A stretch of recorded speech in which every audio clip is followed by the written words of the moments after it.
Chapter 6. Teresa sat in the passenger seat of Kenzie's car as they drove to a park near the edge of town called Twin Lakes. Kenzie wore a small round felt hat she'd bought at a Renaissance festival with a dress that would not seem out of place at one, while Teresa wore jeans that were a little tight on her hips and loose on her legs with a t-shirt for a band called Fawn. She wasn't quite sure what to expect. Aside from her girlfriend and her volleyball teammates in high school and college, Teresa hadn't had a lot of close friends and was kind of used to people being weirded out by her, even if most people wouldn't admit it. She tried to keep in mind why she had agreed to help and simply hoped she could keep Kenzie safe without embarrassing herself. They pulled into a parking spot and Kenzie shut the car off and turned to Teresa. "Are you ready for this?" "Not really," Teresa replied. "I don't know how we're supposed to find out if they know anything about Secret Hitler." "Don't worry about that yet," Kenzie reassured her. "Today is just to get to know them and build some trust. It may take a few times of meeting with them to figure out who could potentially be part of Secret Hitler and gain their trust enough to get them to talk to us about it."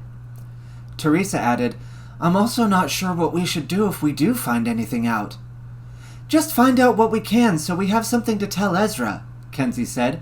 "We can figure out what to do together from there." Teresa said, "All right, I guess I'll just try to act chill." "That's fine," Kenzie said. "Just treat them like totally normal people, and try not to remember that they're evil bigots who would condemn us for loving each other, just like the Christians. As long as you don't mention that we're anything but best friends." Teresa nodded. "And roommates." "Yeah, sure." Kenzie undid her seatbelt and opened the car door. "Let's go." Teresa climbed out of the car with her, and the two of them walked across a grassy area towards the lakes. They could only see one of the lakes from where they were, and only part of it, as the short hills and trees surrounding the lakes and the trail around them cut off the view of the rest of it. In between them and the trail were a pavilion and some playground equipment with half a dozen kids playing on it, a few adults watching them from the pavilion, and a few other people walking along the trail and milling about near the parking lot. A tall, thin woman with toned legs half exposed by her colorful dress, curly red hair, and freckles noticed them, and she and her three companions began to walk towards them. Kenzie and Teresa noticed them as the woman approached and offered Kenzie a gentle handshake. "Hi, you must be Kenzie and Teresa. I'm Robin. Nice to meet you." Her tall companion with long brown hair and a scruffy beard looked up at Teresa, who towered over him. "Wow, you're built like a Valkyrie!" Teresa was surprised by the enthusiasm with which he said it. "She said you'd be tall, but wow! I'm Donald." He offered her a handshake with what seemed like a genuine smile, and Teresa clumsily took it, not matching his enthusiasm. "Hey, nice to meet you," Teresa muttered. "Donald, huh? You a big Donald Trump fan?" She wasn't sure whether he would be, or whether he'd be too far right for Donald Trump, but finding out might tell them who the more extreme members were. Donald laughed. "No, although I did think it was cool for a while during his first term. I'm not looking forward to another war for Israel." He didn't like Trump, and Teresa was relieved that it was for a reason some of her left-wing friends shared. It was a bit unexpected, but she'd been told that the far right sometimes used criticism of Israel to mask their hatred of Jews. Standing closer to Robin was a man just a little taller than her, with light brown hair and a thin but fit build, who introduced himself to them as Ray. The other man with them was somewhere between Ray and Donald in height, had short brown hair and a scruffy beard, and wore a shirt with a picture of one-eyed Odin and two ravens on it, and introduced himself as Eugene. Robin, Ray, and Eugene were all wearing hammer pendants around their necks, though each was unique. "We're just waiting on one more person, one of Gene's friends," Robin told them. "It's nice to have some new faces. I know over the phone you said you were more into the Greco-Roman gods. Have you worked with the Germanic gods much? How familiar are you with them?" "I've read about some of the myths," Kenzie replied, "and I know who a lot of them are, but I'm no expert on the lore, and I usually use the Greek names." "Very cool. How about you?" Robin addressed Teresa. I only kinda casually know the lore. I just know Mike Kenzie has spiritual abilities, and some other people do too. I'm honestly not sure exactly what to believe."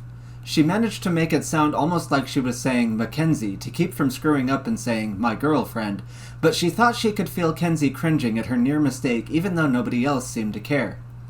"That's fine." Robin gave a little laugh that almost sounded like she was singing. "There are many paths to the spiritual, but most people resonate more with the path of their own ancestors. Hopefully you'll find your way to spirituality through the gods of your people."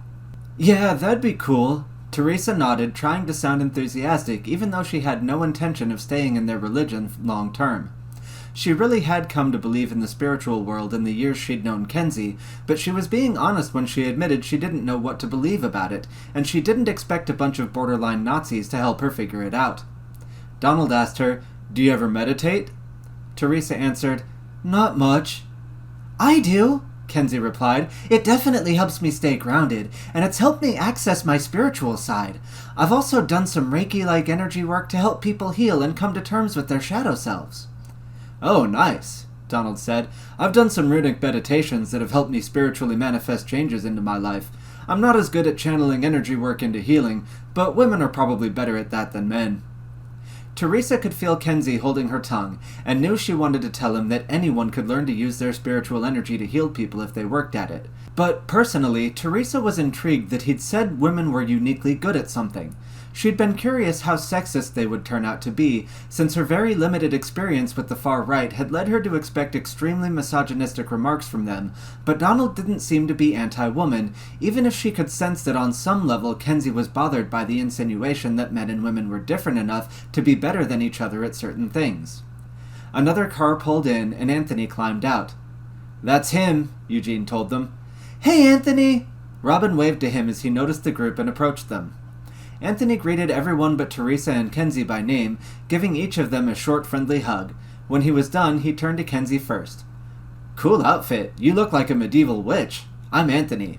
He offered a friendly handshake as she smiled and introduced herself, and Teresa could tell she genuinely appreciated the compliment. He then turned to Teresa. "Nice shirt. I've heard some of their music." "Thanks. I'm Teresa." She tried to shake his hand a little more firmly and confidently, feeling a bit more comfortable interacting with them since they were being friendly, even though she still had her reservations about them. "We went to see them live last year. It was a fun show." "Oh, cool," Ray said. "I'd love to be in that kind of band." Kenzie asked, "You're a musician?" "A singer, mainly. I play a little guitar and piano, but singing is my specialty." "Oh, I play the violin," Kenzie told him. "Very cool. Maybe we can jam sometime," Ray replied. "Shall we start walking the trail? It's beautiful out." "Yeah, let's get our nature time in," Donald said. "It's good for the soul." The lake reflected the late morning sun, but the glare wasn't too bad. As they got onto the trail, the tall trees surrounding it blocked their view of the city, surrounding them in greens and browns on one side and the blues of the lake and sky on the other. The occasional squirrel darted across their path or scurried up a tree, and a gentle breeze rustled the leaves every so often, mixing with the sound of birds and frogs chirping around them. The peaceful scenery helped calm Teresa's nerves, but it also made it easy for her to get lost in her own head. Teresa stayed next to Kenzie, and she noticed Ray and Robin holding hands as they walked together, which made her a bit frustrated that she couldn't do the same with Kenzie. She worried a bit that some of the men in the group might try to flirt with Kenzie, but she also wondered if Donald had been flirting with her. She was honestly more attracted to men than to women, but she didn't get a lot of male attention, and she and Kenzie had been through a lot together, so the enthusiasm from the men in the group gave her unfamiliar feelings. Part of her wondered if they were only giving her attention because of her blonde hair and blue eyes. Another part of her wondered if they were just desperate because the far right was mostly men, and Robin appeared to be taken. But Donald had seemed to genuinely think her height was cool, while most men were intimidated by it, and quite a few of the men that she'd crushed on in the past had been unable to appreciate her tall and thick body, despite having curves in the right places and being pretty fit for her size. Teresa tried to remind herself that they were there for a reason, and that if Donald actually was interested in her, she could use that to their advantage without actually giving in to him at all. However, she wasn't experienced at playing games with men's hearts, having not had many opportunities to practice, and the strange nature of her connection to Kenzie made it difficult for her to manipulate her partner even if she wanted to, so she honestly wasn't sure what to do to use any interest he had in her to their advantage. She let herself get lost in her feelings for a bit, getting distracted from the group's minor chit-chat that Kenzie was engaging in until she realized Ray had asked both of them a question, and she stared at him blankly for a minute. No, Kenzie answered. "What about you, Teresa?" Sorry, what?" "Have you listened to Uberfolk?" Ray repeated the question for her. Teresa asked, "No, are they like Fawn?" "Kind of, yeah. I'll have to play them for you sometime. Their music kind of sounds like a mix between folk and classical, and their lyrics express a lot of what we feel about the way our people are under attack, and how we have to find that heroic spirit and virtuous idealism to stand against the tide of darkness and bring light to the world. Robin agreed. They're really good. I'll have to check them out, Teresa replied. What do you mean by under attack, though? You know, like white replacement, Eugene jumped in. The way corrupt Jews have taken over a lot of societal institutions and turned them against us. Actually, I wanted to ask you all how you think Christianity factors into that, Kenzie said, and Teresa could tell she was trying to move the conversation to a topic they might have at least some agreement on, keeping things in the realm of religion where it would be easier for them to keep up with the conversation without having to lie about their political beliefs as much. Well, obviously Christianity is a Jewish religion, Eugene replied. I don't know how far down the rabbit hole you've gone on the Jews, but you know how Jeffrey Epstein was Jewish and he blackmailed both Trump and the Clintons? Oh, really? Kenzie replied. Teresa knew Kenzie didn't keep up with politics much, and to be honest, neither did she, but she'd heard the name and didn't think Kenzie had.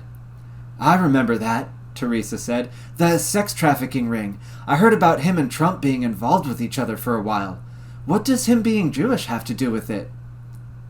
Well, he blackmailed the Clintons, too, so if you think about the 2016 election, Trump versus Clinton, both of them were blackmailed by a guy who worked for Israeli intelligence, Eugene explained, so the Jews controlled both our options. They gave us a fake choice. Donald added, and in economics, our capitalist central bank, the Federal Reserve, has had a Jewish chairman for most of the last half-century. But if you want to oppose capitalism, what's your alternative? Communism, which was created by a Jew and mostly spread by Jews. I thought Marx was an atheist, Teresa asked. She was no expert on economics and had no idea if what he was saying was true or even relevant, but she was pretty sure she'd been told that communism was an atheist movement, which made her uninterested in learning much more about it. He was descended from 10 rabbis in a row on his dad's side, Anthony explained, and he was definitely ethnically Jewish, even though he claimed to be an atheist. Yeah, Eugene agreed as he continued his explanation, and the point is, they always give you a false choice between one Jewish scheme or another. Then you look at religion, where the two biggest religions, Christianity and Islam, are both Abrahamic religions from books about Jews, written by Jews, that teach you to worship the Jewish God and a bunch of Jewish prophets. It's the same false choice where both the options they offer you end up giving them power. Teresa wasn't sure about their first two examples, and she didn't really want to become some kind of Jew-hating Nazi, but it reminded her how she'd heard about Muslim women being forced into arranged marriages and oppressed in ways that were just as bad as the worst sects of Christianity. So something about the false choice between two options that fundamentally represented the same thing rang true to her in spite of her uncertainty about his other examples. And both options mistreat women, Kenzie said, and Teresa got the feeling that she wanted to test how sexist this far-right group was. Oh yeah, the Abrahamic religions are very patriarchal, Robin agreed. Don't get me wrong, men and women are very different. Where men are strong, women are flexible. Where men are logical, women are intuitive. We need both the masculine and the feminine doing their own thing, and the Abrahamic religions suppress the feminine just as much as modern feminism suppresses the masculine. They want to unbalance our society and make it hard for our people to reconcile the divine masculine and divine feminine within us by pushing us way too hard one way or the other. Yeah, they tell us feminism is about equality, Teresa said, echoing one of the talking points Ezra had given them, but it's really about empowering women over men, and I can see how Christianity and Islam go the other way and empower men while oppressing women. Exactly, Eugene confirmed, and feminism was created and spread by Jews too. I don't think they're the only ones behind feminism, Kenzie replied.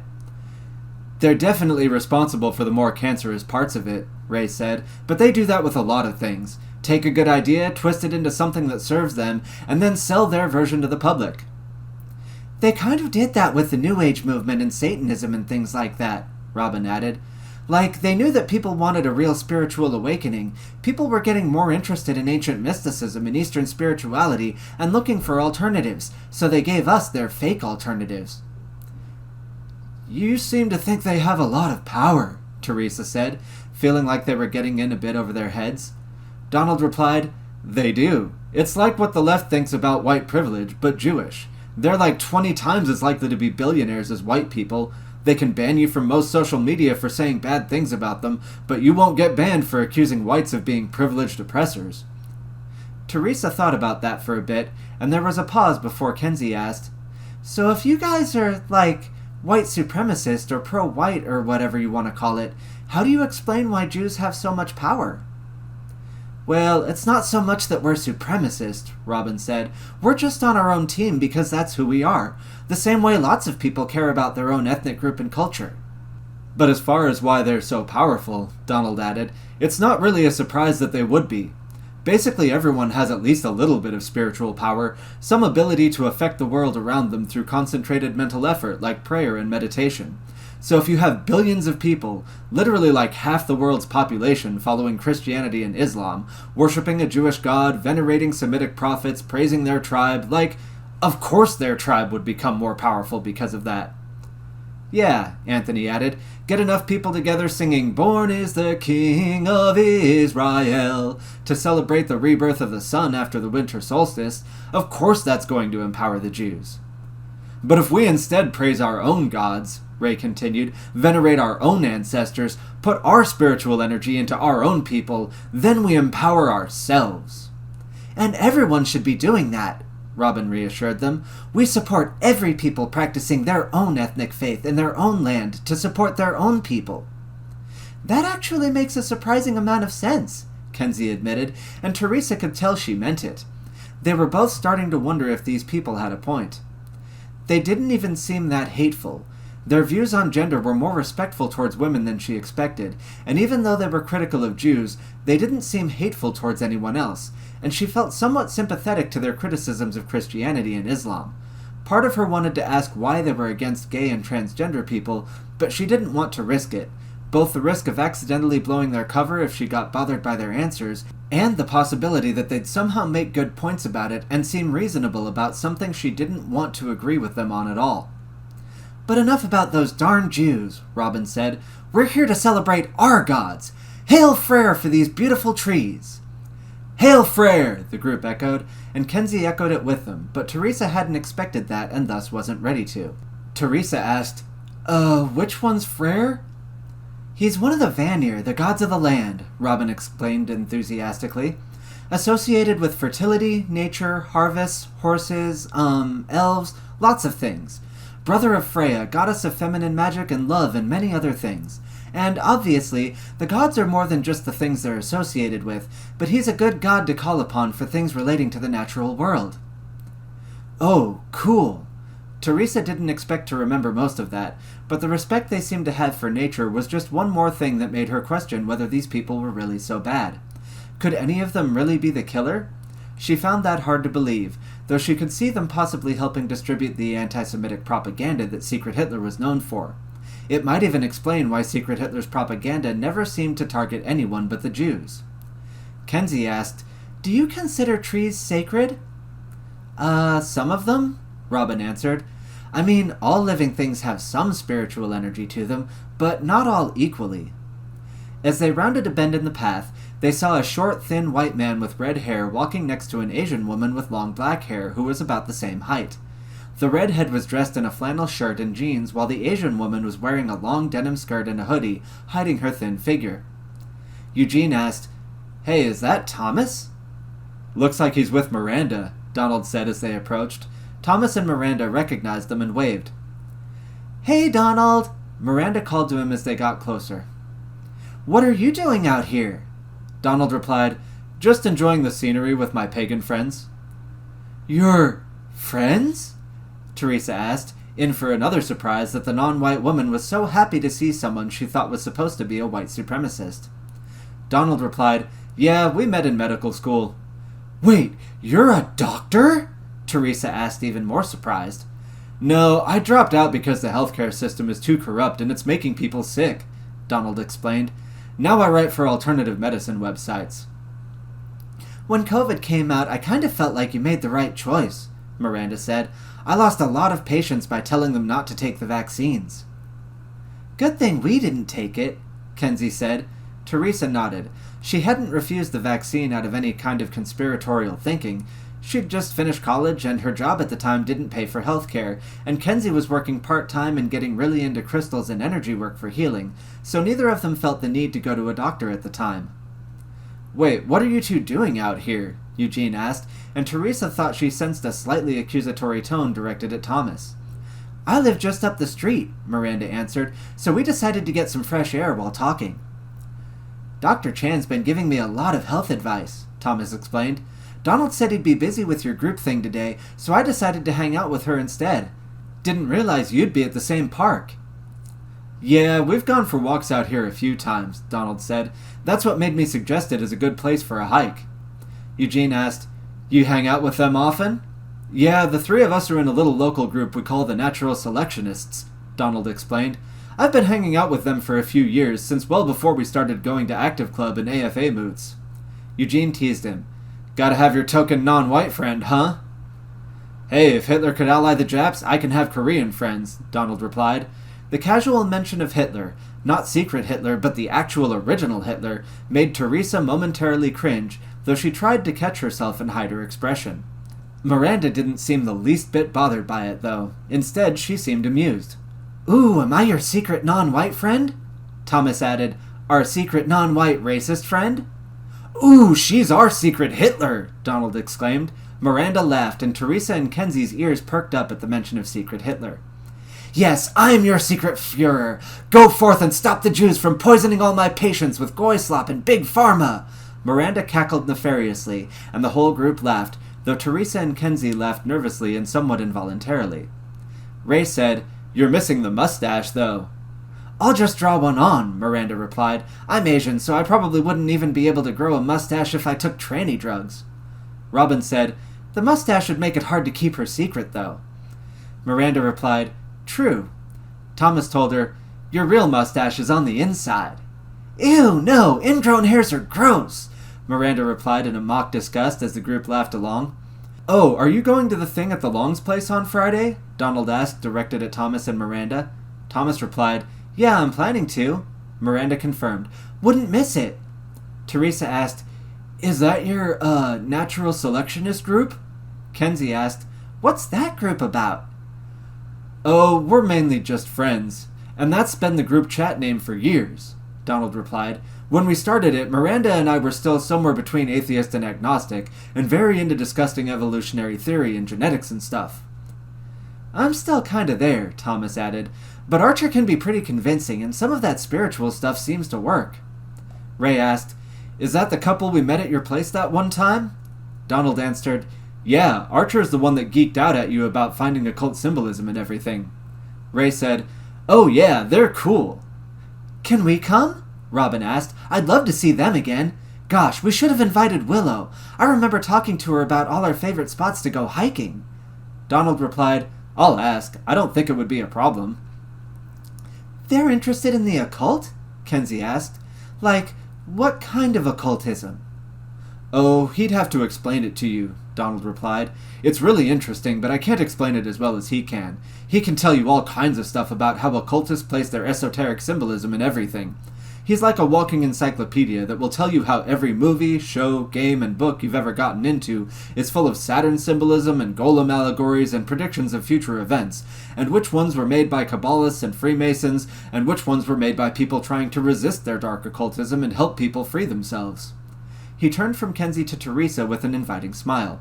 "I can see if he'd let you two come too, if you're interested." Teresa blushed slightly, but turned to Kenzie to let her make the decision. Part of her wanted to say yes to see if they or Miranda knew anything about Secret Hitler. Kenzie often picked up on little signals and signs, and Teresa wondered if the jokes about Miranda being Secret Hitler were a sign that they would learn more by interacting with her. But since she wasn't white, she wasn't allowed in the Asatru group, so she wasn't sure they'd be able to see her again if they didn't take the invitation. It was Kenzie's intuition that usually picked up on such things, and Teresa had seen Kenzie pick up on subtle hints and clues that led her to pick the right course of action many times. Kenzie looked to Teresa for a moment to make sure she wasn't giving any signs of objecting, then nodded to Donald. "Sure, I think we're free Friday. Your friend sounds interesting." Donald replied, "Cool, I'll send you the details once I confirm with them." "I think I'm busy that night," Anthony said, "but tell them I said hi." Eugene added, "Same." Donald replied, "Okay, that's fine." Thomas said, "Well, I've got to get back, but I'll see most of you Friday and some of you Saturday." Miranda said, "Yeah, it was nice running into you." Robin asked, "Oh, before you go, could you take our group picture for us?" "Sure." Miranda took Robin's phone. Kenzie and Teresa looked at each other, both a little surprised and worried about their picture getting out there with a white supremacist group. Sure, they had told some close friends and family what they were doing, mostly for their own safety, but they obviously couldn't broadcast the fact that they were trying to secretly infiltrate a far right-wing religious group to their entire friends list on social media, or it would defeat the entire purpose of secret infiltration. They worried that someone might find their picture and send it to their friends, forcing them to have some awkward conversations. But they decided to participate anyway, mostly because it was easier to go along with the group than to try to come up with a good reason not to. Teresa stood behind Kenzie with a hand on her shoulder, and Donald came up next to her and put his arm around her back. She was a bit surprised by that, but when the other three lined up next to him and all put their arms around each other, she put her arm behind his shoulders too. She smiled a bit awkwardly at the camera. She wasn't a big fan of having her picture taken due to her self-consciousness, but having Kenzie in front of her always made it a little easier for her. Miranda snapped a couple pics while Thomas waited patiently, and then handed the phone back to Robin. "Thanks! See you next weekend!" Robin waved, and Donald gave hugs to both Miranda and Thomas before they walked away. "So that's your racist Asian friend?" Teresa asked Donald once they were out of earshot, legitimately curious about her beyond just her interest in finding out more about Secret Hitler. Donald replied, "Basically, yeah." "Honestly, most people of most races are racist," Eugene told her, "but they only blame white people for it." Kenzie said, "We're used to having to keep our racism a secret." "Well, you don't have to be secret Hitlers anymore," Robin said. "You've got friends you can be racist with now." Robin put her arm around Kenzie's shoulders and gave her a gentle squeeze. "What makes you think we're with Secret Hitler?" Kenzie replied in an exaggerated tone, and everyone but Teresa chuckled. "Not that Secret Hitler," Robin replied, "but it'd be kinda cool if you were that Secret Hitler." "They've made some nice flyers," Donald said. "It's too bad no one knows who they are, but maybe that's for the best." Eugene agreed. "Yeah, that one about Epstein's blackmail network they did a couple months ago was really good." "Makes you wonder if the Jews are blackmailing the people who run our city," Robin said with disgust in her voice. "Not Agnes Levin, she's part of the tribe, so they don't have to blackmail her to get her to sell our city out," Eugene said. "You know Erica Kirk used to work with an orphanage that was accused of trafficking kids to Jews?" "Charlie's widow?" Donald asked. "No shit?" "Yep. Makes you wonder about that daycare that abused Jackson's kids. Carefree Playpen," Eugene continued. "Turns out they're owned by some kike named Suzanne Vogel."